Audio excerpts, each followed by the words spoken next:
Bienvenue sur Africa 24 dans cette nouvelle édition du QG News. Voici les titres de l'actualité.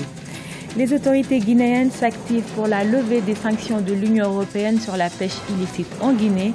Objectif, accéder au vaste marché que représente l'organisation et générer de ressources financières. Au Cameroun, le secteur des télécommunications est en pleine expansion. Les startups font de plus en plus recours au numérique dans leurs différentes activités pour faciliter la croissance économique du pays. Et puis focus sur la 6e édition du festival Sida Foot au Mali, une manifestation placée sous le signe de la paix au Mali et de l'éradication du sida à l'horizon 2020. Mais tout d'abord, deuxième jour de témoignage de Joël Nguessan, porte-parole du RDR, Rassemblement démocratique des Républicains. À la Cour pénale internationale, l'ancien ministre des Droits de l'Homme, par ailleurs proche du président Alassane Ouattara, est présenté comme témoin à charge à la demande de l'accusation. Il donne sa version sur les violences post-électorales de 2010 à 2011 en Côte d'Ivoire. Pour rappel, Joël Nguessan est devant les juges de la CPI depuis ce lundi. Je vous propose de l'écouter.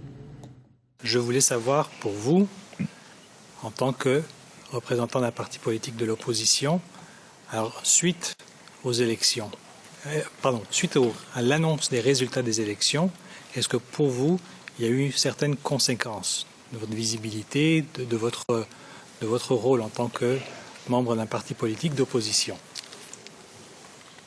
Je ne saisis pas bien votre question quand vous parlez des conséquences.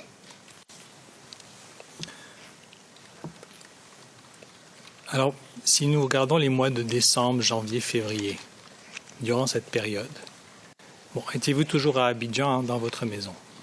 Oui, j'étais dans ma maison, mais à partir du mois de février, j'ai déménagé. Pourquoi? Tout simplement parce que c'était la période où les résidences de tous les dignitaires de l'opposition étaient saccagées et pillées. Et j'ai failli recevoir la visite. Du moins, ils sont arrivés à mon ancien domicile pour constater que je n'y étais plus. Parce que j'avais déménagé sans informer qui que ce soit. Les autorités guinéennes multiplient les contacts pour la levée des sanctions de l'Union européenne en matière de pêche illicite. Après plusieurs rencontres avec les dirigeants de l'Union européenne, le ministère de la Pêche, de l'Agriculture et de l'Économie maritime annonce une bonne nouvelle dans ce sens. C'est un reportage de notre correspondant en Guinée, Emmanuel Milimono. Les négociations se multiplient entre la Guinée et ses partenaires de l'Union européenne pour la levée des sanctions sur la pêche illicite dans le pays. Cette mesure empêche en effet le pays d'accéder au vaste marché que représente l'UE. Selon le ministère en charge de la pêche, de l'aquaculture et de l'économie maritime, de bonnes perspectives se dessinent désormais en vue du retour du pays sur la liste des pays coopérants. Une rencontre entre l'institution européenne et le gouvernement guinéen s'est tenue récemment pour négocier les conditions du retrait du pays de cette liste noire due à une mauvaise exploitation des ressources halieutiques du pays. On est revenu de Bruxelles extrêmement satisfait et nous nous attendons avant longtemps à l'officialisation du retrait du nom de la Guinée sur la liste noire de l'Union européenne. Les débats ont tellement bien évolué et nous espérons que cette décision ne devrait plus tarder. C'est une question de temps et je pense que tout milite en notre faveur pour que la sanction-là soit levée. L'un des objectifs majeurs du gouvernement guinéen est de parvenir à la levée de cette sanction qui non seulement n'honore pas le pays, mais le prive en plus de marchés capables de générer des ressources financières importantes. Cela passe entre autres par la construction d'un laboratoire de certification, la construction du port industriel de pêche et le renforcement des capacités des cadres du secteur. Le marché européen est extrêmement vaste. Vous savez que l'Union européenne est composée de 27 pays et que tous ces pays soient ouverts à l'exportation des produits halieutiques guinéens, c'est un avantage certain pour nos artisans dans le secteur de la pêche et que cela va permettre d'aller engager de revenus supplémentaires pour nos artisans et qui pourront permettre de développer le secteur. Le secteur de la pêche est l'un des secteurs pourvoyeurs de l'économie guinéenne. Une bonne partie de la population évolue dans ce domaine et l'ouverture des marchés aussi vastes et demandeurs que celui de l'Union européenne est comme une bouffée d'oxygène pour l'économie nationale. D'où le combat des autorités depuis plusieurs mois de pouvoir accéder à nouveau à cet espace générateur de devises. Au Cameroun, l'économie numérique fait désormais partie des priorités du gouvernement. À cet effet, les entreprises sont appelées à exploiter les différentes opportunités qu'offrent les technologies de l'information et de la communication en matière de développement économique. Reportage au Cameroun de notre correspondant Chérif Ousmane Bardonka. Le Cameroun envisage de devenir à l'horizon 2020 un pays qui se développera grâce à l'économie numérique. Le secteur des télécommunications est en pleine expansion et les entreprises sont de plus en plus encouragées à l'usage du numérique. Les startups camerounaises, en l'occurrence, ont déjà fait de l'Internet le principal outil de travail. Toute notre activité est dématérialisée. Nous travaillons en ligne, que ce soit pour la communication entre les employés, que ce soit pour le traitement de nos commandes ou pour les échanges avec nos partenaires extérieurs.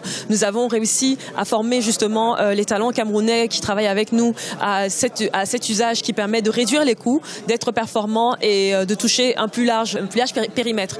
Au-delà des employés, c'est également nos partenaires, les entrepreneurs avec lesquels nous collaborons, que nous avons formés justement à l'intérêt du numérique. Selon les spécialistes, les nouvelles technologies de l'information et de la communication pourraient faciliter la croissance économique du Cameroun. Elles pourraient créer des entreprises et constituer une véritable niche d'emploi nouveau pour la jeunesse. C'est un formidable outil pour permettre de développement économique.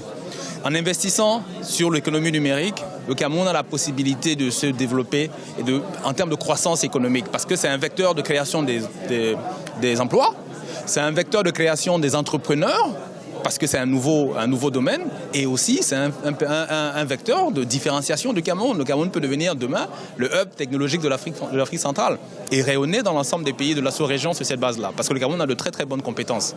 Le développement de l'économie numérique fait désormais partie des priorités du gouvernement camerounais. Le chef de l'État, Paul Biya, a d'ailleurs invité les jeunes à s'y investir davantage pour une contribution du numérique à l'économie camerounaise. Et pour y arriver, les spécialistes recommandent un développement des infrastructures large bande, l'accroissement de la production de l'offre des contenus numériques et la vulgarisation de l'usage des TIC dans les différents secteurs d'activité.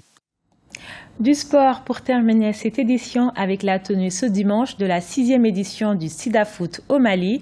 C'est dans ce sens qu'un match de gala a opposé l'équipe junior du Mali, médaillée de bronze lors de la dernière Coupe du Monde, à une équipe composée d'internationaux maliens et burkinabés. Le festival a également vu la participation de Seydou Keita de l'AS Roma et Bertrand Traoré de Chelsea, venus rehausser l'image de cette manifestation. Mokhtar Bari, notre correspondant au Mali, nous en dit plus. Au Mali, la 6e édition du festival Sida Foot a rassemblé le monde du football ce dimanche 26 juin 2016 au stade Modibo Keïta.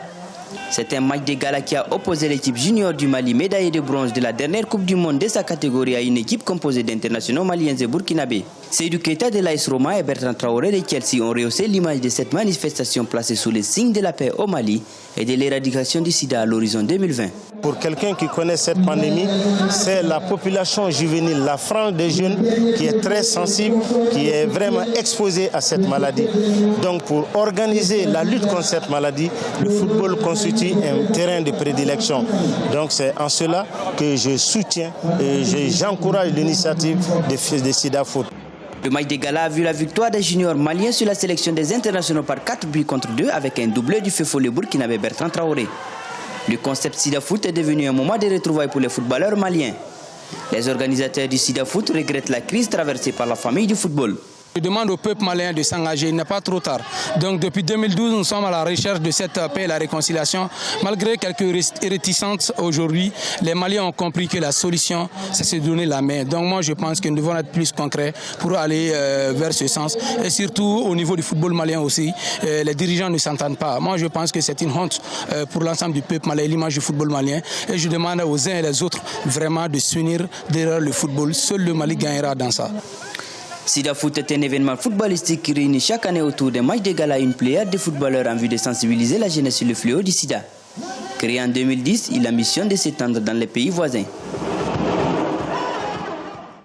Ce journal a été réalisé par l'ensemble de la rédaction. Nous vous remercions de votre fidélité. Restez sur Africa 24. Dans un instant, une nouvelle édition de l'actualité.